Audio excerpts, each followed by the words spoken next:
कि नीतीश कुमार की पार्टी का जो राष्ट्रीय पार्टी बनने का सपना था वो हो सकता है पूरा हो जाए, क्योंकि झारखंड में जैसा कि रिपोर्ट आ रही है कि इनको 2 सीटें आ रही हैं। एक तरफ कहा जा रहा है कि 2025 के चुनाव की तैयारियां शुरू हो चुकी हैं। भारतीय जनता पार्टी अपने लिए एक अलग से कुछ तैयारी कर रही है। नीतीश कुमार को कमजोर करने की बात क्यों बार बार कही जा रही है? देखिए, असलियत ये है कि भारतीय जनता पार्टी शहरों तक सिमट के रह गई है।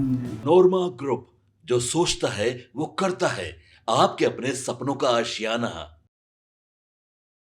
नमस्कार, एक बार फिर से आपका बहुत बहुत स्वागत करते हैं। जांच पड़ताल में आपके सामने हाजिर हैं और जांच पड़ताल इसलिए ज़रूरी हो गया है क्योंकि बिहार और देश की राजनीति में अचानक से जो आप खबर देख रहे होंगे तो उसके 24 घंटे के बाद रिजल्ट आने वाले हैं और रिजल्ट के साथ साथ कई तरह के कयास लगाए जा रहे हैं।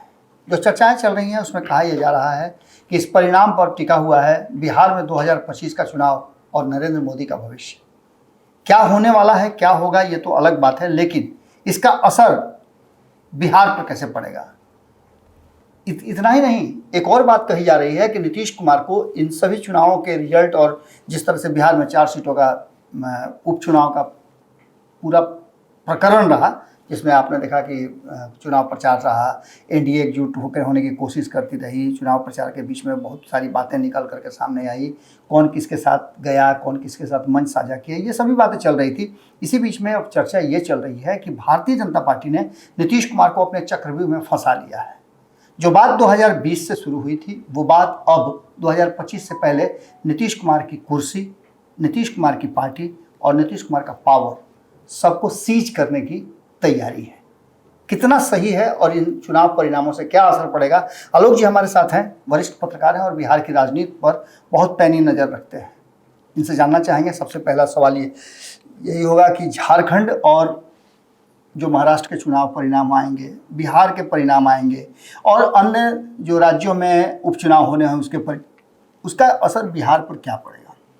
देखिए, झारखंड में अगर भारतीय जनता पार्टी सरकार बनाती है या महाराष्ट्र में सरकार बनाती है तो इसका तो श्रेय नीतीश कुमार को कम मिलेगा और नीतीश कुमार पे इफेक्ट ये पड़ेगा कि बीजेपी मजबूत होगी, इनको और दबाने की कोशिश की जाएगी। लेकिन अगर झारखंड में झारखंड मुक्ति मोर्चा कांग्रेस सरकार में आती है या महाराष्ट्र में ये उद्धव महाविकास अघाड़ी जो है वो सत्ता में आती है तो इसका श्रेय नीतीश कुमार को मिलना चाहिए, क्योंकि उसका जो बीजारोपण हुआ था वो नीतीश कुमार ने किया था। उस पौधे को खाद पानी भी नीतीश कुमार ही दिए थे। तो अगर भाजपा वहाँ कमजोर होती है तो वहाँ कहीं न कहीं नीतीश कुमार पे असर पड़ेगा और नीतीश कुमार मजबूत होंगे, क्योंकि नीतीश कुमार को बीजेपी से मुखर आगे 2025 मतलब डायरेक्ट नहीं इनडायरेक्ट रूप में बिहार पर असर उसका पड़ना है, निश्चित पड़ेगा। चलिए नेक्स्ट क्वेश्चन मेरा। और झारखंड के चुनाव का तो असर ये तो पड़ गया कि नीतीश कुमार की पार्टी का जो राष्ट्रीय पार्टी बनने का सपना था वो हो सकता है पूरा हो जाए, क्योंकि झारखंड में जैसा कि रिपोर्ट आ रही है कि इनको 2 सीटें आ रही है, नीतीश कुमार को आ रही है। जी। मतलब वहाँ उनका पावर बढ़ेगा, लेकिन ओवरऑल अगर देखा जाए तो भाजपा के बेहतर करने से नीतीश कुमार का पावर घटेगा। एक तरफ कहा जा रहा है कि 2025 के चुनाव की तैयारियां शुरू हो चुकी हैं। भारतीय जनता पार्टी अपने लिए एक अलग से कुछ तैयारी कर रही है, एनडीए के लिए उसकी तैयारी कुछ अलग है और नीतीश कुमार को जब मान लिया गया है कि वही नेतृत्व करेंगे, उन्हीं के नेतृत्व में चुनाव लड़ा जाएगा, तो उसके बाद भी नीतीश कुमार को कमजोर करने की बात क्यों बार बार कही जा रही है? देखिए, भारतीय जनता पार्टी है जी, उसको अपनी असलियत का पता नहीं होता है जी। असलियत ये है कि भारतीय जनता पार्टी शहरों तक सिमट के रह गई है। गांव में ग्रास रूट पे नहीं भारतीय जनता पार्टी ज़्यादा नहीं है। लेकिन नीतीश कुमार का जो 2 साइलेंट वोटर है, एक अति पिछड़ा समाज और दूसरा जीविका समूह का, ये नीतीश कुमार का साइलेंट वोटर है। अगर बीजेपी को बिहार में सत्ता में आना होगा तो नीतीश कुमार की बैसाखी उनको पकड़नी होगी, चिराग पासवान की बैसाखी उनको पकड़नी होगी, मांझी की बैसाखी लेनी ही होगी। भले उपेंद्र कुशवाहा को बीजेपी छोड़ दे, उससे कोई फायदा नहीं, उससे कोई ज़्यादा नुकसान नहीं होगा, लेकिन इन तीनों बैसाखी को उनको पकड़ना ही होगा।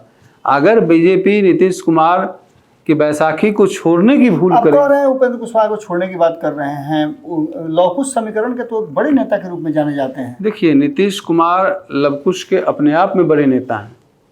तो फिर उपेंद्र कुशवाहा कहाँ एग्जिस्ट करते हैं? उपेंद्र कुशवाहा अपने मुँह मियां मिट्ठू भले हैं, जी वो एक अने मार्ग का सपना भी देख रहे थे, लेकिन नीतीश कुमार उनको एमएलसी तक सिमटा दिए थे। जी लोकसभा जाने का सपना देख रहे थे, बीजेपी ने उनको राज्यसभा भेज दिया। जी। इसलिए उनकी मर्जी की होती कहाँ है। तो क्या लगता है कि 2025 के चुनाव से पहले भारतीय जनता पार्टी का जो ये पूरा प्लान है, पूरा स्ट्रक्चर है, वो नीतीश कुमार को कमजोर करके खुद को बेहतर देखिए, करने का? नीतीश कुमार को कमजोर करने के लिए एक तरफ नीतीश कुमार को भाजपा कह रही है कि आपके नेतृत्व में चुनाव लड़ेंगे, लेकिन दूसरा प्लान बी भी तैयार है। जी नीतीश कुमार को कमजोर करने के लिए प्रशांत किशोर और आरसीपी सिंह जैसे नेता को बीजेपी पीछे से पुश कर रही है। अच्छा। और ये हो न हो 2025 के चुनाव में दूसरे चिराग पासवान साबित हो। अब तक नीतीश कुमार डोमिनेट करते रहे हैं बिहार की राजनीति को। आपने देखा होगा कि 2020 में सीट शेयरिंग का समझौता होने से पहले उन्होंने भारतीय जनता पार्टी को मजबूर किया कि जाइए और जाकर के कहिए कि मुख्यमंत्री हम ही होंगे। उसके बाद बड़े भाई के रूप में उन्होंने 121 सीट अपने पास, 122 सीट रखा और 121 सीट दिया भारतीय जनता पार्टी को।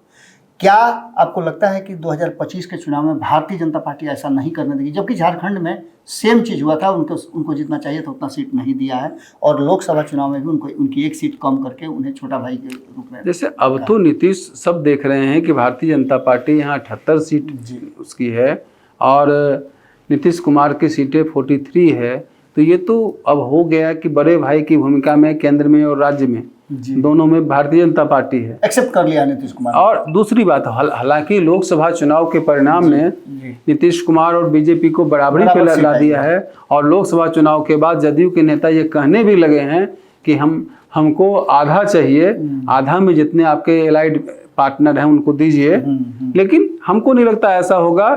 लोकसभा चुनाव में, विधानसभा चुनाव 2025 का है, लोकसभा चुनाव के तरह ही दोनों बराबर सीटों पे 100 सीट पर लड़ लेगा, और बाकी जो 43 सीटें होती है वो एलाइज को दिया जाएगा। आलोक जी, आपने एक बात कही कि जिस तरह से नीतीश कुमार का विकल्प अभी तक नहीं मिला है।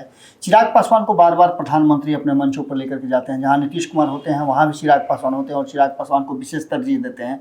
जब जब आमने सामने प्रधानमंत्री और चिराग पासवान होते हैं तो उनको विशेष तवज्जो दी जाती है। क्या लगता है कि नीतीश कुमार के विकल्प के रूप में चिराग पासवान को स्थापित करने की कोशिश चल रही है भारतीय जनता पार्टी की? जैसे देखिए, ये कोशिश तो 2020 में ही बीजेपी की थी जी, लेकिन एक चीज़ आप जान लीजिए, जहाँ तक चिराग पासवान के महिमा मंडन की बात है, तो जहाँ राम जी रहेंगे वहाँ हनुमान जी की पूजा तो होगी ही, और चिराग पासवान तो पहले ही कह चुके हैं कि हम मोदी जी के हनुमान हैं। तो और उन्होंने नीतीश कुमार की लंका में आग भी लगाई थी 2020 में। जी। इस लोकसभा चुनाव से पहले तो लगातार उनका नुक्ताचीनी ही करते रहे, उनको तो टारगेट करते रहे, लेकिन लोकसभा चुनाव के बाद तो नीतीश कुमार के आगे सरेंडर है चिराग पासवान। इनसे पैचअप कर लिया है जी। इनको भारत रत्न देने की मांग कर रहे हैं, इनको मुख्यमंत्री बनाने, ये भी स्ट्रेटजी का हिस्सा हो सकता है। हाँ, और नीतीश कुमार के तरफ से भी इनको बंगला गिफ्ट करके इनको मैनेज करने की कोशिश की जा रही है। 2025 के चुनाव से पहले एक बहुत बड़ा मुद्दा था जिसको लेकर के चर्चा अक्सर हम लोग भी ऑफ द रिकॉर्ड करते रहे हैं कि जब सीट शेयरिंग का समझौता होने लगेगा उस समय एनडीए के भीतर घमासान मच जाएगा, क्योंकि नीतीश कुमार नहीं 100 से कम सीटों पर मानेंगे, और बाकी के लोग भी हैं, चाहे वो चिराग पासवान हो या उपेंद्र कुशवाहा, जैसे कि उपेंद्र कुशवाहा ने कल ही एक बयान के दौरान यात्रा कर रहे हैं, उस दौरान उन्होंने कहा है कि इस बार 2024 जैसा नहीं होगा। क्या लगता है, जैसे देखिए, समझौता आराम से हो जाएगा या फिर भाजपा को मुश्किल होगी? एनडीए के जो एलाइज पार्टनर हैं उनमें किसी में एकला चलो की नीति चलकर खाता खोलने की हैसियत है। कोई, चाहे वो चिराग जी हो, चाहे मांझी जी हो, चाहे उपेंद्र कुशवाहा हो, चाहे पशुपति पारस हो, चाहे नए आरसीपी हो, किसी में भी अकेले मैदान में उतरने की हैसियत नहीं है। इसलिए ये लोग पैतरा मारेंगे, लेकिन चुनाव एनडीए के साथ ही लोकसभा चुनाव की तरह लड़ेंगे। आलोक जी, मेरा एक अंतिम प्रश्न आपसे होगा। बार बार ये चर्चा शुरू हो गई है कि नीतीश कुमार की कुर्सी पर नज़र है भारतीय जनता पार्टी की, नीतीश कुमार के पार्टी पर नज़र उनकी है, उनके पावर पे नज़र है। 2024 में आपने देखा कि नीतीश कुमार जब वापसी किए थे, उससे पहले जब 2022 में वो वापस गए थे, महागठबंधन की तरफ, एनडीए छोड़ करके। तो उन्होंने कहा भी था कि मेरी कुर्सी और मेरी पार्टी पर इनकी नज़र थी। क्या लगता है कि इन लोगों के माध्यम से धीरे धीरे करके नीतीश कुमार को और कमज़ोर करके भारतीय जनता पार्टी उनकी कुर्सी, उनकी पदवी, उनका पावर और उनकी पार्टी सबको अपने तरफ आकृष्ट करना चाहती है? यानी विलय और विलीन वाली बात जो हुई थी वो अब सही मायने में चल रही है क्या? देखिए, एक चीज़ हम पहले भी आपके चैनल के माध्यम से दर्शकों को हम बता चुके हैं कि वर्तमान समय में भारतीय जनता पार्टी के चाल में फंसकर नीतीश कुमार अब कमज़ोर हो चुके हैं जी न इनके पास अपना संसदीय दल है जी और न इनके पास पार्टी है। भारतीय जनता पार्टी ने ललन सिंह को मंत्री बनाकर इनके संसदीय दल पे कब्जा कर लिया है और संजय झा को कार्यकारी अध्यक्ष बनाकर इनके संगठन पे कब्जा कर लिया है। तो अब इनमें पलटने की हैसियत नहीं है और इस हैसियत के कारण ही बार बार ये मंच पर कह रहे हैं कि 2 बार ये न्यून हो गए थे, अब यहीं रहेंगे। इसलिए अब नीतीश कुमार में वो, और नीतीश कुमार बीमार चल रहे हैं, उनकी स्थिति ज़्यादा ठीक नहीं है कि अब वो ज़्यादा कुछ कर सकते हैं। चलिए, ये सब सवाल तो हो गए। एक अंतिम सवाल आपसे पूछते हैं। बार बार ये कहा जा रहा था, आपने तो कह ही दिया है, लेकिन फिर भी एक बार अंतिम बार आपसे पूछेंगे कि क्या इन चुनाव परिणाम के बाद अगर भारतीय जनता पार्टी की स्थिति बहुत अच्छी नहीं होती है तो क्या नीतीश कुमार कोई फैसला ले सकते हैं जिससे कि वो भारतीय जनता पार्टी और एनडीए को छोड़ करके किसी और गठबंधन का हिस्सा बन सकते हैं? चाहे वो तीसरे मोर्चे की बात कर लें या फिर इंडिया गठबंधन की बात कर लें, वापसी करें। देखिए, ऐसे तो नीतीश कुमार के फैसलों पर कुछ कहना जल्दीबाजी होगी, क्योंकि नीतीश कुमार क्या दाएं पॉकेट से क्या करने वाले हैं इनके बाएं पॉकेट को भी पता नहीं चलता है। कभी राजगीर चले जाएंगे कोप भवन में और कब वहाँ से आके विधायकों की बैठक बुलाकर राजभवन चल जाएंगे, ये तो कोई नहीं जानता है। लेकिन मुझे जो लग रहा है कि जो इनको मान सम्मान एनडीए में मिल रहा है वो उधर मिल पाएगा। यानी संभावनाएं क्षीण है कि वो, संभावनाएं कम है। लेकिन क्या होगा नीतीश कुमार की स्थिति, क्योंकि इन्होंने जो अपना पलटने का इतिहास बनाया है, इससे 100% कन्फर्म होके कहना कि ये नहीं पलटेंगे, ये मुझे ठीक नहीं। कितना सुरक्षित है नीतीश कुमार की पार्टी, पद और पावर? 50%। चलिए, बहुत बहुत धन्यवाद आपका। तो आलोक जी से हमने जानने की कोशिश की कि जो वर्तमान परिस्थिति बनी है बिहार की राजनीति में और देश भर में जो चुनाव हो रहे हैं, भारतीय जनता पार्टी अपनी ताकत को एक बार फिर से बढ़ाने की कोशिश कर रही है। 2024 में जो लॉस हुआ है उसको कैसे गेन करके बराबरी पर लाया जाए, इसके प्रयास में भारतीय जनता पार्टी 2025 के तैयारियों को भी साथ साथ लेकर चल रही है। क्या बिहार में जो चुनाव होने वाले हैं विधानसभा के, उस चुनाव से पहले भारतीय जनता पार्टी कोई बड़ा एक्शन लेगी? प्लान ए और प्लान बी अक्सर चर्चा होती है, कौन सा प्लान काम करेगा? क्या नीतीश कुमार के साथ नीतीश कुमार के स्टाइल से राजनीति होगी या फिर वो वाला जो प्लान बी है उस स्टाइल पर? कमेंट बॉक्स में अपने विचार जरूर दीजिएगा। जांच पड़ताल में हमने जो बातें रखी, आप उससे कितना इत्तेफाक रखते हैं? यदि आपके भी विचार कुछ हों तो कमेंट बॉक्स में जरूर रखिएगा। बहुत बहुत धन्यवाद। नमस्कार। आपके सपनों को हमने सजाया है, ई होम्स पैनोरामा को हमने बनाया है। ई होम्स मेरा एक सपना था जिस पे मैं पिछले 4 साल से काम कर रहा था। हमने जो बनाया है वो सबने है माना। ई होम्स पैनोरामा में हो आपका भी आशियाना। और फाइनली हमने 2021 में इस प्रोजेक्ट को लॉन्च किया। बहुत लोग अप्रिशिएट कर रहे हैं कि पूर्णिया जैसे शहर में, बिहार के, एक तो बिहार की बात करें उसमें भी पूर्णिया जैसे छोटे जगह में इस तरह का लाइफस्टाइल देना, ये सुन के हम लोगों को बहुत अच्छा लगता है। ई होम्स में हमने कुछ और भी किया है, जैसे हम जिस जगह में रह रहे हैं हमारे फैमिली सिक्योर हो, उनको सिक्योरिटी का ध्यान में रखा है। आपकी सुविधा और सुरक्षा आपके लिए खास है, ये आपका विश्वास है। इसमें आर्टिफिशियल इंटेलिजेंस का 7 लेयर सिक्योरिटी का हमने इस्तेमाल किया है। लस ग्रीन कैंपस को बनाया है। यदि हमारा बाउंड्री वाल है तो वो वर्टिकल गार्डन है। ये जितनी भी फैसिलिटी होता है एक इंटरनेशनल टाउनशिप में ई होम्स है, ये हम लोग विश्वास नहीं कर पा रहे हैं। जो भी हमारे मित्र दोस्त या जो भी हमारे बाहर के बाहर आते हैं तो हम लोगों को बहुत अच्छा सुनने को मिलता है और बहुत अच्छा क्रेडिट मिल रहा है। वो सारा हमने सिर्फ एक बिल्डिंग नहीं बनाया, हमें एक बहुत अच्छा लाइफस्टाइल दिया ई होम्स में, और मेरा एक सपना था जिसको मैं आज फुलफिल होते हुए देख पा रहा हूँ। ये आपका आवास है, ई होम्स पैनोरामा में अब आपका निवास है। E Homes Panorama, luxurious lifestyle redefined.